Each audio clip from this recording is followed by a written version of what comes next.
আজকের ভিডিওটা এটা বলে শুরু করা ভালো যে কুনাল কামরারা অফুরন্ত স্পর্ধার প্রতীক। This is the Constitution of India. This is what allows me to do what I do. And in the framework of this book, you can feel free to do anything. Thank you so much. কে এই কুনাল কামরা? আপনারা নিশ্চয়ই অনেকেই জানেন, একজন খুব পরিচিত মুখ, স্ট্যান্ড আপ কমেডিয়ান। মোস্টলি উনি পলিটিক্যাল স্ট্যান্ড আপ করেন, নেতা মন্ত্রীদের মুখোশ খুলেন, ইস্যু নিয়ে কথা বলেন এবং সেটাকে হিউমার দিয়ে, সাটল হিউমার দিয়ে আমাদের সামনে পেশ করেন এবং অসংখ্য মানুষ তার গুণমুগ্ধ শ্রোতা, তাকে ফলো করেন, তাকে দেখেন। উনি দেশের আইন ব্যবস্থা, শাসন ব্যবস্থা, শাসকদের নিয়ে মূলত প্রশ্ন করেন, স্ট্যান্ড আপ কমেডি করেন এবং তার এই জার্নিটা কিন্তু খুব একটা সহজ ছিল না। আপনাদের এক্সাম্পল দিয়ে বোঝাতে পারি, 2019 সালের গুজরাটের সুরাটে তার একটি প্রোগ্রাম করার কথা ছিল, একটি স্ট্যান্ড আপ কমেডি করার কথা ছিল এবং সেখানে বিশ্ব হিন্দু পরিষদ নামে একটি সংগঠন, তারা কিন্তু ওখানে গিয়ে বাধা দেয়। তারা জানায় যে কুনাল কামরা যদি এখানে স্ট্যান্ড আপ কমেডি করে তাহলে কিন্তু আমরা অডিটোরিয়ামকে ভেঙে ফেলবো, কুনাল কামরাকে এখানে ঢুকতে দেবো না, ইত্যাদি ইত্যাদি। 2021 সালের ডিসেম্বর মাসে কর্ণাটকের বেঙ্গালুরুতে প্রায় 20খানা শো কিন্তু কুনাল কামরার বাতিল করে দেওয়া হয়েছিল এবং ঠিক একই কারণে বাতিল করে দেওয়া হয়। 2022 সালের সেপ্টেম্বর মাসে গুরুগ্রামে তার প্রোগ্রাম ক্যান্সেল করে দেওয়া হয় এবং এরকম অসংখ্য উদাহরণ আমি বলে যেতে পারি। কেন করতে দেওয়া হয় না? কারণ তার কমেডি অনেক মানুষের পছন্দ হয় না। তাই অবলীলায় বলা যায় যে সে যদি এখানে স্ট্যান্ড আপ করতে আসে, ওই অডিটোরিয়ামটাকেই ভেঙে ফেলা হবে, ভাঙচুর করে দেওয়া হবে। অডিটোরিয়ামের যিনি মালিক থাকেন তাদেরকে থ্রেট দেওয়া হয়, কুনাল কামরাকে থ্রেট দেওয়া হয় এবং এভাবে তার মুখকে বন্ধ করার চেষ্টা চলে। আজকে আমি কুনাল কামরা নিয়ে কেন কথা বলতে বসেছি? দেখুন, কুনাল কামরা এখন একটা ন্যাশনাল ইস্যু হয়ে দাঁড়িয়েছে। শুধু কুনাল কামরা বলে নয়, প্রত্যেকটা কমেডিয়ান এখন একটা ন্যাশনাল ইস্যু হয়ে দাঁড়িয়েছে। গত 23শে মার্চ রাত্রেবেলা কুনাল কামরা 45 মিনিটের একটি তার স্ট্যান্ড আপ ভিডিও তার ইউটিউব চ্যানেলে আপলোড করেন, যেখানে প্রায় অনেকটা সময় উনি শাসক দলের নেতা নেত্রীদের নিয়ে মশকরা করেন এবং সেখানে উনি অনেকগুলো প্যারোডি গান সেখানে কোনো নেতা নেত্রীর নাম না নিয়ে, পুরো তার শোতে কোনো নেতার নাম ডাইরেক্টলি মুখে না নিয়ে উনি খুব সুন্দরভাবে হিউমার দিয়ে বুঝিয়ে দেন এবং তাদেরকে নিয়ে মশকরা করেন। এবং সেখানে একনাথ শিন্ডেকে নিয়ে একটি গান করেন, যেখানে উনি একনাথ শিন্ডেকে গদ্দার বলেন। আবার বলছি, একনাথ শিন্ডের কিন্তু নাম নেওয়া হয়নি, সেখানে উনি নেননি। উনি বলেছেন একজন দাড়িওয়ালা লোক, চশমা পরেন, মহারাষ্ট্রের, কিন্তু কম বেশি বোঝা গেছে যে একনাথ শিন্ডেকেই উনি মিন করতে চেয়েছেন। थाने की रिक्शा, चेहरे पे दाढ़ी, आंखों में चश्मा हाय, एक झलक दिखलाए, कभी गुवाहाटी में छुप जाए, मेरी नजर से तुम देखो, गद्दार नजर वो आए।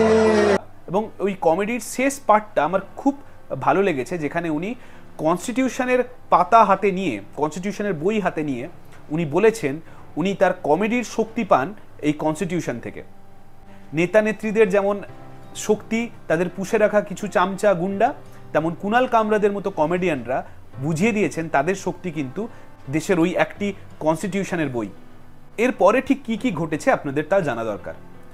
ওই স্ট্যান্ড আপ কমেডিটা আপলোড হওয়ার পরে 1 ঘন্টা পরে ওই অডিটোরিয়ামে যায় শিব সৈনিক যারা আছেন, যারা শিবসেনার যারা ফলোয়ার্সরা আছেন, একনাথ শিন্ডের যারা ফলোয়ার্সরা আছেন, তারা গিয়ে ওই অডিটোরিয়াম, যার নাম হ্যাবিটেট, সেখানে গিয়ে ধ্বংসলীলা চালানো শুরু করেন।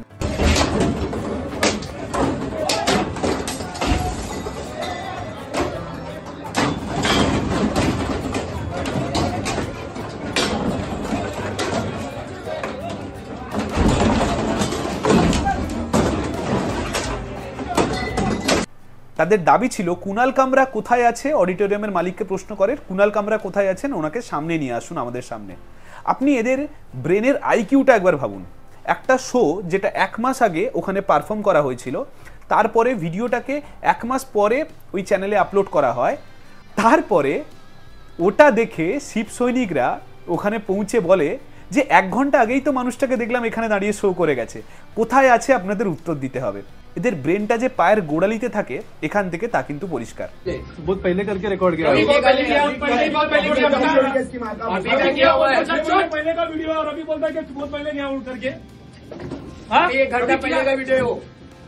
এত বড় একটা ধ্বংসলীলা চালানোর পরে তারা বুক ফুলিয়ে পুলিশের কাছে কমপ্লেন করতে যায় কার বিরুদ্ধে না, কুণাল কামরার বিরুদ্ধে। তাদের সেন্টিমেন্ট হার্ট হয়েছে, তাদের নেতাদের বিরুদ্ধে কেন এরকম ক্রিটিসিজম করা হবে, যেটা একদমই আমার কাছে কনস্ট্রাকটিভ ক্রিটিসিজম লেগেছে, তা নিয়ে কিন্তু ওরা এফআইআর করেছে। কিন্তু পুলিশ ওদেরকে অ্যারেস্ট না করে, ওই শিব সৈনিকদের যারা এই ধ্বংসলীলা চালিয়েছে তাদেরকে অ্যারেস্ট না করে কুণাল কামরাকে নোটিশ পাঠিয়েছে 1 সপ্তাহের মধ্যে থানায় এসে তদন্তে সহযোগিতা করার কথা পুলিশ জানিয়েছে। দেশের আইন ব্যবস্থা যে উত্তর কোরিয়ার থেকেও কিছু অংশে কম নয়, তার জ্বলন্ত উদাহরণ হচ্ছে মহারাষ্ট্রের এই ঘটনাটি। শিব সৈনিকের যে মবটা ছিল, তাকে যিনি লিড করছিলেন, আপনারা ছবিতে দেখতে পাচ্ছেন, ওই চুষে ফেলা আমের আটির মতো দেখতে এই ছেলেটি, তিনি কি বলছেন একবার শুনুন। मैसेज इज क्लियर, अभी तक तो ये ट्रेलर है, पिक्चर अभी बाकी है। whenever you are in Mumbai, you will get a good lesson and purely in Shiv Sena style. সবচেয়ে মজার বিষয় কি জানেন, যখন এই ছেলেটি বিজেপির সাথে, যখন এদের অ্যালাই ছিল না, যখন মহারাষ্ট্রে এরা বিজেপির সাথে একসাথে ছিলেন না, তখন কিন্তু এই ছেলেটি কুণাল কামরার একটি ভীষণ বড় ফ্যান ছিলেন। তার টুইটার হ্যান্ডেল ঘেটে দেখলেই দেখা যাবে 2020 সালে উনি কুণাল কামরার ভিডিও সবাইকে দেখার জন্য অনুরোধ করতেন।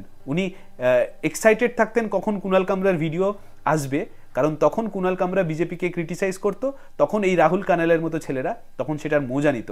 আজকে যখন সেই কুণাল কামরা এর নেতার বিরুদ্ধে দুটো কমেডি করে দিয়েছে, দুটো ক্রিটিসিজম করে দিয়েছে, তখন কিন্তু এরা কুণাল কামরাকে মেরে ফেলার মতো হুমকি দিচ্ছে। যে হোটেলে কুণাল কামরা সেই সময় গিয়েছিল, সেই হোটেল অবধি এরা গিয়ে ভাঙচুর করেছে। এরপরে আর কি বাকি থাকে? কুণাল কামরা যে ব্র্যান্ডের পোশাকটি পরেছে, সেই পোশাকের কোম্পানিতে গিয়ে ধ্বংসলীলা চালাবে, কিংবা কুণাল কামরা যে গাড়িতে করে ওই অডিটোরিয়ামে পৌঁছেছিল, সেই গাড়ির কোম্পানির কাছে গিয়ে ধ্বংসলীলা চালাবে। এরপরে আর কি বাকি থাকে? এখানে আমাকে কুর্নিশ জানাতেই হবে, ইন্ডিয়া টুডের যে রিপোর্টার আছেন রাজদীপ সরদেশাই, ইনি এই গুন্ডাটিকে তার চ্যানেলে ডেকে গণতন্ত্রের পাঠ পড়িয়েছেন। আমি আপনাদের দেখার জন্য সেই ভিডিওটাকেও সাথে অ্যাটাচ করে দিচ্ছি। Let me be very clear to you. Do you at any stage today accept responsibility for being involved in the violent attack in breaking down that comedy club? You have gone there are visuals of you, and that you and your supporters have gone and broken that comedy club and threatened Kunal Kamra that if he comes to Mumbai, you will break his bones. You are taking full responsibility for the act. No, you are taking full responsibility for breaking a club where this act took place. Do you know that that is against the law? Who gave you the right to do it? No, who gave? Your sentiments may be hurt, but where does the right come, Rahul, to break someone's property? Emotion does not allow you to resort to violence. Mr. Rahul Kanal, I am showing the visual. You have broken someone's property. Will you compensate him?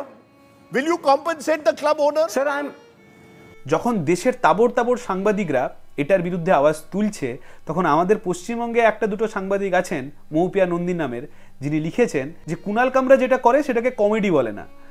হতে পারে, একটা মানুষের perspective আলাদা হতেই পারে, যেমন আপনি যেটা করেন সেটাকেও সাংবাদিকতা বলা যায় না। তারপরেও আমি এটা বলবো, একটা মানুষের পার্সপেক্টিভ আলাদা হতেই পারে। আমার কাছে যেটা কমেডি লাগতে পারে, আপনার কাছে সেটা মজা নাও লাগতে পারে। আপনার কাছে যেটা মজা লাগছে, আমার কাছে সেটা আমাকে আঘাত করতেই পারে। কিন্তু তার মানে এটা নয় দেশের আইন ব্যবস্থা নেই, দেশের বিচার ব্যবস্থা নেই। আমি গিয়ে অবলীলায় সেই মানুষটিকে গিয়ে খুনের হুমকি দিব, সে যেখানে শো করেছে সেটাকে গিয়ে ভাঙচুর করব, হোটেল ভাঙচুর করব। আমার কুণাল কামরার কমেডি কোনোদিন খারাপ লাগেনি, এটা পার্সপেক্টিভের ব্যাপার। আমার ইভেন কুণাল কামরাকে মনে হয়েছে যে উনি আমার একজন আদর্শ। উনি যেভাবে কমেডির সাথে দেশের ইস্যুগুলোকে তুলে ধরেন, সেটাও কিছুটা আমিও করার চেষ্টা করি, ওকে দেখেই শিখি। যাই হোক, তারপরের ঘটনাগুলোই আমরা একের পর এক আসি। এরপরে ওই শিব সৈনিকের কিছু গুন্ডারা কুণাল কামরাকে ফোন করে ধমকি দেয়। कुणाल कामरा बात करेगा? हाँ, जगदीश शर्मा बोल रहा हूँ, सूचना साकम। क्या बोले थे तूने साहब के बारे में वीडियो डाला है? कौन सा साहब है? शिंदे साहब, हमारे मुख्यमंत्री, उनके बारे में क्या वीडियो डाला है? अभी तो मुख्यमंत्री का है, उप मुख्यमंत्री है, उनके बारे में क्या वीडियो डाला है तूने? देखा ना आपने वीडियो? देखा है, होटल को जाके देख ले, हम लोग ने क्या हाल किया। अभी तू जिधर मिलेगा ना, तेरा भी वही हाल होगा, समझा क्या? किधर रहता है तू? तमिलनाडु। तेरी तमिलनाडु में आके मारेगा देखो, वही है। हेलो, आजा तमिलनाडु आजा। किधर आने का? तमिलनाडु। तमिलनाडु में कैसा पूछेगा भाई? শেষ লাইনটা বেশ মজার, তাই না? একটি গুন্ডা কত কিউট ভাবে কুনাল কামরাকে জিজ্ঞেস করছে তামিলনাড়ু ক্যাসে পৌঁছেঙ্গে ভাই। ওই আপনাদের পার্টনার সিনেমায় একটা ক্যারেক্টার ছিল ছোটা ডন। আমি জানি না এদেরকে দেখলে আমার সেই ছোটা ডনের কথা কেন মনে পড়ে। এই যে যারা শিব সৈনিক হিসেবে নিজেদেরকে দাবি করেন, তাদের একটা মেজর কমপ্লেন ছিল যে কুনাল কামরা তার কমেডিতে কিছু খারাপ খারাপ শব্দ ইউজ করেছেন। সত্যি তো, খারাপ শব্দ ব্যবহার করা তো অন্যায়, কিন্তু এইটা বলতে গিয়ে যখন তারা ধ্বংসলীলা চালাচ্ছে, তখন কুনাল কামরার মা বোন তুলে ওই শিবের যারা নিজেদেরকে সৈনিক বলে দাবি করে, তারা মা বোন তুলে এমন গালিগালাজ করেছেন যা শুনলে আপনাদের কান থেকে হয়তো রক্ত পড়ে যেতে পারে। যারা নিজেরা অন্যের মা বোন তুলে গালিগালাজ করে, তারা কুনাল কামরাকে প্রশ্ন করছে স্ট্যান্ড আপ কমেডিতে দু একটা গালি কেন তুমি দিয়েছো। হিপোক্রেসিটা একবার ভাবুন তো। শুধু এই বলে জিনিসটা এখানেই শেষ হয়নি। ওরা বলেছে কুনাল কামরাকে ওরা যেখানেই পাবে সেখানে কুনাল কামরাকে ওরা মেরে ফেলবে। দেশের আইন ব্যবস্থা, বিচার ব্যবস্থা যখন প্যারালাইজড হয়ে পড়ে, তখন দেশের এই গুন্ডারা এই সাহসটা পায় একজন কমেডিয়ানকে এইভাবে ওপেনলি টিভিতে বসে ধমকানোর। দেখুন, এই কুনাল কামরা তো শুধু দেশের মধ্যে কমেডি করেন তা নয়, ও দেশের বাইরেতেও কমেডি করেছে। এবং একটি ইন্টারভিউতে ও বলে, আমাকে দেশের বাইরে যদি এমন কেউ হুমকি দেয় যে আপনি এখানে স্ট্যান্ড আপ কমেডি করলে অডিটোরিয়ামকে ভেঙে ফেলবো, আপনাকে মেরে ফেলবো, আপনার অডিটোরিয়ামকে জ্বালিয়ে দেব, পুলিশ যদি এরকম কোনো রিপোর্ট পায়, তাহলে পুলিশ সবার আগে কুনাল কামরাকে ফোন করে এটা বলবে না যে আপনি এখানে শো করবেন না, আপনি শো করলে এখানে পরিস্থিতি আরও খারাপ হতে পারে। উল্টে পুলিশ যারা হুমকি দেয় তাদের বাড়ি গিয়ে যদি একটা দেশলাই অবধি খুঁজে পায়, সেই দেশলাই দেখিয়ে প্রমাণ করে ফেলতে পারে যে এর কাছে দেশলাই আছে, মানে এ সত্যি করে অডিটোরিয়াম পুড়িয়ে ফেলতে পারে, এই দেখে তাকে ঘাট ধরে জেলে ঢুকাবে। কিন্তু আমাদের দেশের কথা ভাবুন, যদি এরকম কোনো ধমকি কুনাল কামরার কাছে আসে, তখন পুলিশ নিজে কুনাল কামরাকে ফোন করে বলে যে এখানে আপনি শো করবেন না। দেশে আর কি বাকি আছে বলুন তো? শিক্ষা ব্যবস্থা তরতর করে উপরে উঠছে, জিডিপি উপরে উঠছে, দেশে আনএমপ্লয়মেন্ট বলে কিচ্ছু নেই, সবার পেটে দুবেলা দুমুঠো ভাত সবাই খেতে পাচ্ছে, আর তো কোনো কথা বলার মতো ইস্যুই নেই। এখন কমেডিয়ানরা কি করলো, সেটা মুনাবার ফারুকি হোক, সেটা কুনাল কামরা হোক, সময় রায়না হোক, এদেরকে জেলে ধরো, এদের মুখটাকে বন্ধ করো। বিরোধী দলের মুখ তো আপনারা বন্ধ করেই দিয়েছেন, আর বাকি যে কমেডিয়ানরা আছেন তাদের মুখটাকে বন্ধ করে ফেলতে পারলে এই নেতারা দিনের শেষে অন্তত শান্তিতে ঘুমাতে পারে। এটা শুধু মহারাষ্ট্র বলে নয়, পশ্চিমবঙ্গে ঠিক একই ঘটনা আমরা দেখতে পাই। যে অম্বিকেশ মহাপাত্র একটা মিম ফরওয়ার্ড করেছিল বলে তাকে এত বছর জেল খাটানো হয়েছিল, এই মমতা বন্দ্যোপাধ্যায়ের কিছু কম যান না। পশ্চিমবঙ্গে আমরা দেখেছি কিভাবে এক একটা ইউটিউবারকে মমতা বন্দ্যোপাধ্যায়ের বিরুদ্ধে কথা বলার জন্য কখনো জেলে পাঠানো হয়, মাসে মাসে সমান পাঠানো হয়। দেখুন, এই কুনাল কামরাটি কি করেছিলেন, অ্যাকচুয়ালি উনি কিন্তু তার পুরো কমেডিতে কারোর নাম নেননি। ভারতে 140 কোটি মানুষের মধ্যে ওই গদ্দারটি কে, সেটা শিব সৈনিকের গুন্ডারা ঠিক বুঝে গেছে আসল গদ্দারটা কাকে বলা হয়েছে। কিন্তু আপনারা ভাবুন, এই গদ্দার শব্দটা তো একনাথ শিন্ডেকে আজকে প্রথম শুনতে হয়নি। উদ্ধব ঠাকুরে কিংবা তার ছেলে দিনের পর দিন এই একনাথ শিন্ডেকে গদ্দার বলেছে, কারণ যে থালায় একসময় একনাথ শিন্ডে খেত সেই থালা থেকেই ফুটো করে ও এখন বিজেপির সাথে অ্যালাই করে এখন সরকার চালাচ্ছে। এই গদ্দার শব্দটা ওকে যে শুনতে হবে তাতে তো আশ্চর্য হওয়ার কিছু নয়। কিন্তু একজন কমেডিয়ান কি করে আমাকে গদ্দার বলেছে তাই দেখে খেপে উঠে একটা অংশ। ব্যাপারটা অনেকটা কেমন বলুন তো, আমি যদি বলি ভূতেরাই শুধু সাদা শাড়ি পরে ঘুরে বেড়ায়, তারপরেও যদি আমাকে অ্যারেস্ট করার জন্য পুলিশ পাঠানো হয়, তাহলে আগে মানতে হবে ভূতটাকে। ঠিক তেমনই কুনাল কামরা তার কমেডিতে কারোর নাম না নিয়ে যেভাবে ট্রিগার করে ফেলেছেন একটা অংশকে, তা দেখে তো আমাদের অন্তত মজাই লাগছে। আমি শুরুতেই বললাম কুনাল কামরা স্পর্ধার প্রতীক। তার একটা কারণ এটা যে কুনাল কামরা তার টুইটার হ্যান্ডেলে একটি স্টেটমেন্ট জারি করেন, যেখানে উনি বলেছেন যে যদি বিচার ব্যবস্থা ওনাকে বলে ক্ষমা চাইতে, তাহলেই উনি ক্ষমা চাইবেন, না হলে দুনিয়ার কোনো শক্তি নেই তাকে ক্ষমা চাওয়াতে পারে। এটাই তো স্পর্ধার প্রতীক। যে নেতারা পুরো দেশটাকে সার্কাস বানিয়ে রেখেছেন, তাদের নিয়ে যদি দু একটা জোক বলা হয়, তাতে যদি ওনারা ট্রিগার হয়ে যান, তাতে আমাদের মতো সাধারণ মানুষরা অন্তত শান্তিই পান। অন্যায়ের বিরুদ্ধে প্রতিবাদ করাটা কোনো সহজ কাজ তো নয়। এটা পশ্চিমবঙ্গেও যেমন সত্যি, এটা মহারাষ্ট্রেও সত্যি, ওটা ভারতবর্ষে যে কোনো আপনি রাজ্য ধরে নিন, প্রত্যেকটা রাজ্যেই একই ঘটনা আমরা দিনের পর দিন দেখে আসছি। তারপরেও এই সময় দাঁড়িয়ে আমি পশ্চিমবঙ্গেরই কিছু বিজেপি সমর্থিত কিছু মানুষকে দেখছি যারা এটা নিয়ে কি ভীষণ খুশি যে কুনাল কামরাকে শায়েস্তা করা গেছে।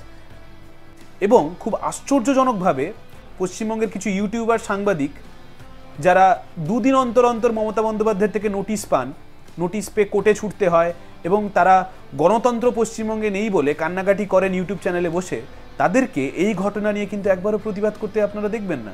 এরা বাংলাদেশে ঘটে যাওয়া অন্যায় নিয়ে প্রতিবাদ করবে, এরা প্যালেস্তাইনে ঘটে যাওয়া অন্যায় নিয়ে প্রতিবাদ করবে, এরা পাকিস্তানে কি ঘটছে তাই নিয়ে প্রতিবেদন করবে, কিন্তু দেশের মধ্যে ঘটে যাওয়া এত বড় একটা অন্যায়কে নিয়ে দিনের পর দিন মানুষের মুখ বন্ধ করে দেওয়ার যে প্রতিযোগিতা রাজনৈতিক দলের মধ্যে চলছে তা নিয়ে কিন্তু এরা একটাও কোনো টু শব্দ করবে না।